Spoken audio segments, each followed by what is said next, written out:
Hey guys, welcome back to Done with Depression. Today I am reading my letter I sent to my dad. Now I want to be very clear, this isn't to get back at him, and you're just hearing my side of the story, so take it for what you will. But this is kind of some of the stuff that I've gone through and some of the feelings that I've had in childhood. And again, it's just one side of the story. I am doing this video because it helps me with my depression telling someone else about it. It's not to be harmful to anyone else or anything like that. It's simply to put my feelings and my emotions out there so that other people know what I've gone through and to help me heal in the process.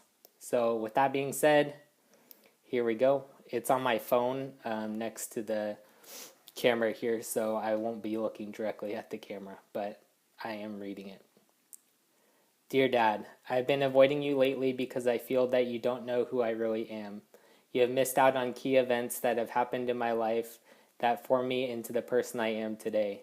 Our conversations are always surface level, and I struggle to build a trust with you. This letter is to update you on the things that have gone on in my life and some of the struggles I am dealing with today. When I was younger, I felt that you didn't want to actually spend time with me. You only had me every other weekend, and I feel that you would have done the same things that we did whether I was there or not.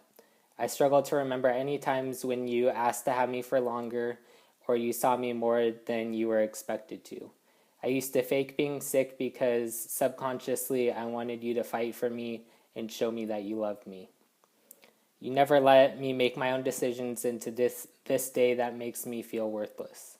You always overrode my decision, even on the simplest things like what to eat for dinner, what movie to rent at Blockbuster, or what movie to see in theaters. It really hurt me when you surprised me with getting married to Karen, and it altered my idea of marriage going forward. When I was 12, I was tired of having you in my life because you weren't the dad that I wanted you to be. You never taught me life lessons or how to be a man. You never taught me how to shave, when to start using deodorant, or how to tie a tie. You missed the most developmental years of my life, and I continued to feel like I wasn't important to you. I remember when you and Karen bought a house, you got a dog and a hot tub, which were things I wanted when I lived with you. You would always call me when you went on trips or fun places, and I felt like you were bragging about where you were, which made me feel not included and unwanted. When Papa Clark died, you told me over the phone in a 2-minute conversation. I know you are hurt, but it still haunts me today that I never got to say goodbye to him.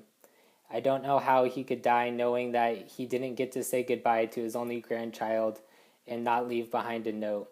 I feel tremendous guilt because it was my choice not to have you in my life, and because I made that choice, I didn't get to say goodbye to Papa Clark.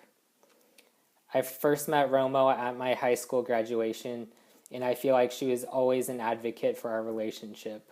When Uncle Gator died, you couldn't even call me on the phone and let me know. Romo called me and told me that I needed to hang out with you because you needed me. Again, I know you are hurting, but no one is ever asking how I am doing. I go about my life trying to make everyone else happy and do whatever everyone else wants me to do, and it's not healthy for me. I got in touch with Uncle Chris before my college graduation, and he said that he would go, but he never showed up. I lost just as much as you lost, and I'm supposed to watch out for you and make sure you are okay.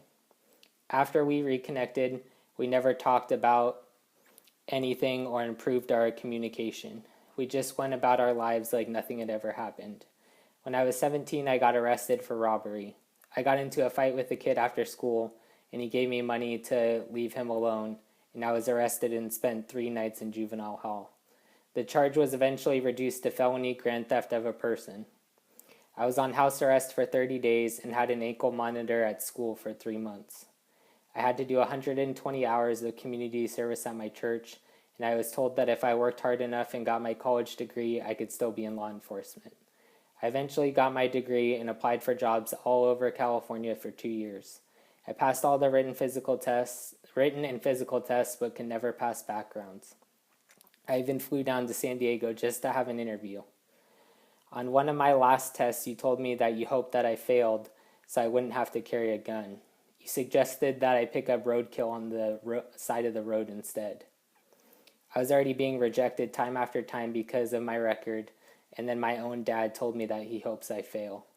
To this day, I get angry and depressed when people ask why I have a criminal justice degree and work at Starbucks. I did something that you and my mom never did: graduate college, and you should be proud of me and not shame me for it. Roma was the glue that held our family together, and it hasn't been the same since she has been gone.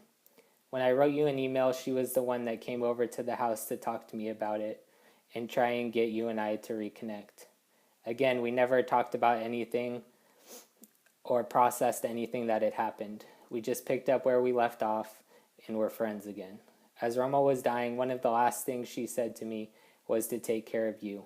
Throughout the entire process of her death, my only role was to take care of you and make sure you were okay. I had no one looking after me or my emotions, and I still haven't fully dealt with her death to this day. I cried myself to sleep last night just saying how sorry I was to her for not taking care of you, but I physically can't do it any longer. Things aren't the same now that she's gone. You keep doing all the things you did with her, but nothing is ever going to replace her.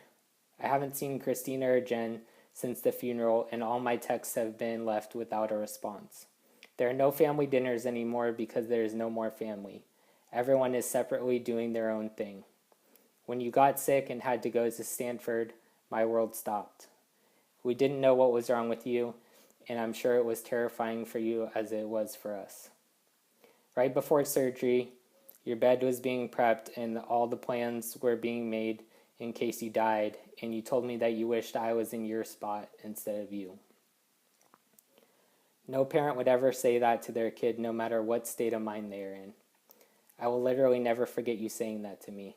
As they pushed your bed into the operating room, I couldn't even tell you I loved you. Now I realize that I couldn't say it because I didn't feel loved in my childhood. After surgery, seeing you with the tubes down your throat was horrifying. You were somewhat conscious, but don't remember anything that happened. As we were about to leave, you panicked and grabbed onto my arm like you were about to die. The fear and panic I saw in your eyes I will never be able to forget. I was completely torn emotionally. My dad, who I'm supposed to love, could die, but the words you said to me made me feel the most worthless I've ever felt in my whole life. Time passes and we continue to only communicate on surface level topics. We never dealt with any of the issues we had, and until today, you have never made amends for any of the hurtful things you have done to me. I found out from Belmont that you bought Donna a ring, and I immediately went back to when you surprised me with getting married to Karen. I didn't believe Belmont, and then when I asked you, you acted like it was no big deal. You continue to hurt me, and I continue to let you into my life. The time has come for me to stand up for myself and take the time that I need to make myself better. My name is Ryan Clark, and I suffer from depression and suicidal ideations. I've been vegan now for 2.5 years and faked eating in front of you to conform to your judgments you put on me.